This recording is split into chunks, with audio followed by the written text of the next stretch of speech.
Hey, what's up, everyone? It is time for our Arkansas football recruiting report with Otis Kirk. And Otis, first things first, I want to start off with Gentry Williams. He announced his top 10. He's a five-star recruit as well. Yeah, he's definitely the type of kid that Arkansas fans would love to have, Tara. I mean, any school in America would love to have this kid. He's not only can play wide receiver or cornerback, but he's also one of the best track guys. I mean, he can fly. This kid can absolutely fly. He's Arkansas, and then the two Oklahoma schools, Oklahoma State, Oklahoma, are in there. Florida, Michigan, Florida. I said Michigan, Georgia, Missouri, and Nebraska, and LSU. So I mean, it's a who's who of college football. Arkansas they might have an inside track there, and I'm not saying they'll get him, but I'm just saying he's good friends with Keon Parker, who is from Tulsa Booker T, a teammate. Played, Gentry got hurt in the second game of the season. He got hurt. He tore an ACL in the second game of the season, so he was out for the season after the second game. But when he was in there and played in the secondary, he was with Keon Parker, and with Keon going to sign with Arkansas in about 10 days, I believe, if my math is right, the 16th anyway. I think, you got Felix Jones, you've got Eric Bennett.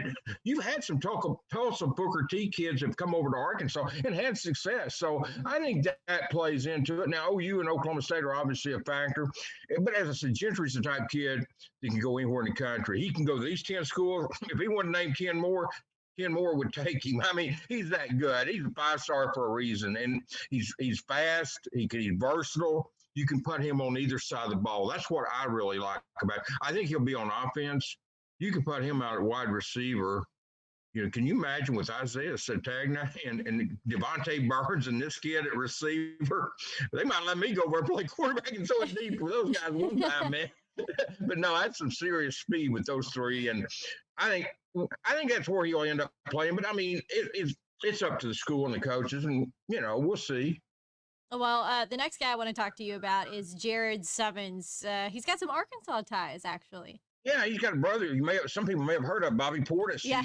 Bobby wasn't that good on the football. Well, I don't know if he was or not, but Bobby was more known for basketball and in the NBA with the Milwaukee Bucks. Now, he's been with the Knicks, he's been with the Bulls. Mm-hmm. Now he's with the Milwaukee Bucks. So Bobby's a great basketball player, but now his brother, 6'4", about 290, center, defensive tackle.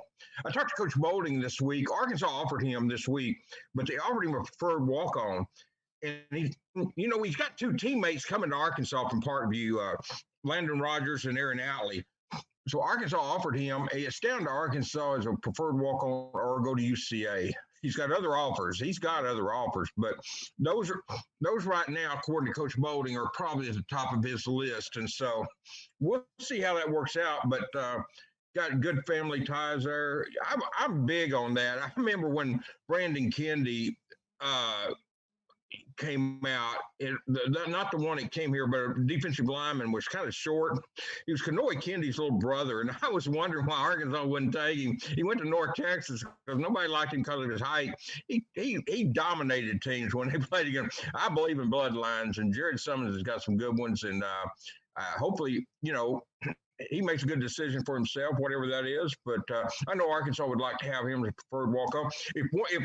If nothing else has come out of this season, I think it's shown that Sam Pittman and this staff will play whoever they think is the best player. I mean, and I know part of it is the COVID situation where they had no choice. But I do know there's been some instances where they have had choices and they've gone with the walk-on. So I mean, I don't think the preferred walk-on deal is a deal where you look at it and say, well, I wouldn't get a chance to play. With Sam Pittman, I wouldn't say that because I've seen too many instances, not just Sam, but his staff, where they do play the preferred walk-ons and the walk-ons. So, yeah, well, hopefully we'll see what Jared does, but we should know pretty soon. Well, I think it's probably no surprise that it's been such an odd year for football staffs in recruiting and stuff. But Arkansas has retained a lot of commitments, and they've got some strong ones from guys like Lucas Coley. Yeah, Coley's one of those guys that I tell you what I like about Lucas is much, but I love everything about his game. But here's what, and I've talked to his mother about that. Here's what I like more than anything else about Lucas Coley. This kid is a leader. And I don't think you can be a quarterback and not be a leader. You look at Felipe Franks. I mean, he has made a difference on that team because of his leadership. And I think that's one reason. And Sam hit on that yesterday, that one reason KJ had looked up to Felipe, and that's maybe one reason that he wanted to make Felipe proud of him out there on that game. I think Frank's is a leader, and Coley has shown me the same leadership skill. He's always on there talking up recruits, talking to other recruits, trying to get them here. And I just think you can play some positions and you don't have to be a leader. And you can, and that's something I don't think you can force somebody to be as a leader. I think you're either a leader or you're not. Now you may develop some leadership skill, but you can tell Coley has a natural leadership skills, and I think that's so important at quarterback position, Tara. I just think he's going to be and I think Jermaine Hamilton Jordan over on defense at safety, it has similar or the same type of leadership skill. And I think that's important. I think we can look at Jalen Catalon at safety this year, a redshirt freshman. He's provided a lot of leadership back there. Mm-hmm. And I think Jermaine is similar to that. I'm not saying he's a good player. I don't know if he's a good player, Jalen. I wouldn't say that about very many people because Jalen Catalon is a big time player, but I think Jermaine is an outstanding player too. And I think he's got some leadership skills that can translate to the football field. These are a couple of guys that's really led the charge on Twitter. I just watched them, and it's really impressed me. And Coley at quarterback, to me, you've got to be a leader at quarterback. And I know I said that earlier, but I mean, some people are vocal. Some people is more of do as I do, So there's more than one way is to be a leader. But I think Coley is a natural born leader, and I think he's got the whole total package as far as leadership. So I think he does it on the field, off the field, and through vocal and just watching him. I think he reminds me a lot of Felipe Franks in that regard. Maybe more talkative than Felipe, Wow. I was going to say, that's a big compliment right there. Yeah, because I love both those kids. So I consider it a very, very good compliment because I love Felipe and Lucas. Well, last question I want to talk to you about is some midterm guys who are coming in and enrolling early. Who's coming to the Hill? Well, for one, I just talked about Lucas Coley will be here at midterm. Landon Rogers from Parkview. The Parkview kids are signing at 1:30 on the 16th, but they won't be here in the spring. They'll be here after spring in the summer. But Lucas Coley will be here. Jermaine Hamilton Jordan, we just talked about him. He'll be here. Marco Avant has told me that he's going to be here at midterm. Linebacker Christopher Paul from Georgia.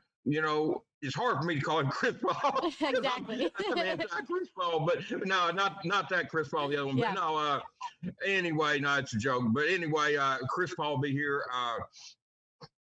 Keytron Jackson was the other one I was going to mention. Yeah, I don't know how I forget him. I mean, Keytron Jackson is a kid that, man, I mean, wide receiver. You put him in that wide receiver room with those guys like Mike Woods, Traylon Burks, Trey Knox, Tyson. Tyson, I don't know, he can be back. But anyway, and all the other receivers they've got, and Jaquaylin Crawford is redshirting this year. The transfer OU is one of the 21 we talked about is coming in, on the 25 list. But no, they're going to have some talent. Justin Stepp's going to be a lucky man to have all that talent next year at Arkansas. And those are some of the kids. That's not all of them, but that's some of the kids that I've had words with that said they're coming at midterm, and I think there's going to be several more, or a few more. But the big thing is the majority of the kids that I've been able to get a hold of have told me they're going to sign on the 16th. They're not going to drag it out, and I think that's something Lucas was hitting on. He said, "You look at last night, all the decommitments around the country. I know Tennessee had some, Auburn's had some." And other schools too, they're all having, and he said, we're just not having them here at Arkansas, and he's talking, Lucas and Jermaine were really talking big about how the staff tells you how it is. They shoot you straight, and so I like that. There are going to be some other kids at midterm. Terry Wells, had a great season. They got beat Friday night, Tara. They got beat by Pulaski Academy, so his season ended. One loss, and that was it.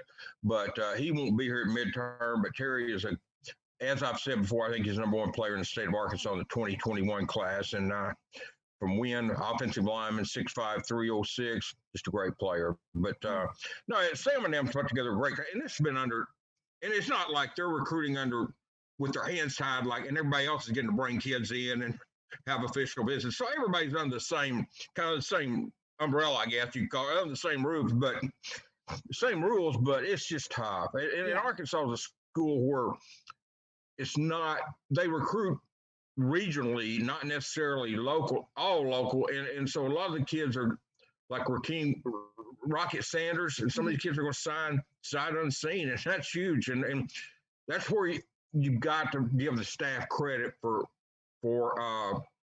being able to sell these kids off of a virtual visit Yeah. and just with a plan. And to be able to do that is incredible because it's always been in the past about Arkansas. If you can get them on campus, you got a chance. Well, Sam and them are getting them without getting them on campus. So that's incredible. And it's a credit to that whole staff, not just Sam Pittman, but that whole staff over there. But anyway, they've done a good job, a great job. And I think they're going to continue. And once the COVID-19 clears up and they start bringing kids on campus, I think it helps them more than it does some of these schools because a school like Texas is located where a lot of kids can go visit on their own Yeah. or have been there in the last couple of years. Arkansas, and not just that, some of the kids have visited Arkansas in the past were in a camp under Chad Morris and them the year before last, if you remember. So Sam and them didn't get to have a camp and get to see some of the younger kids. So that's why I say what they're doing is incredible. I want people to understand what Arkansas is doing recruiting wise is incredible because they're defying all the odds, to be honest with you. They really are. And I think that's going to wrap up our recruiting report this week. Otis, thanks so much for all your time and your insight as always. Thanks, Sarah. Thanks We'll, for having me on here. we'll Appreciate talk to you next week.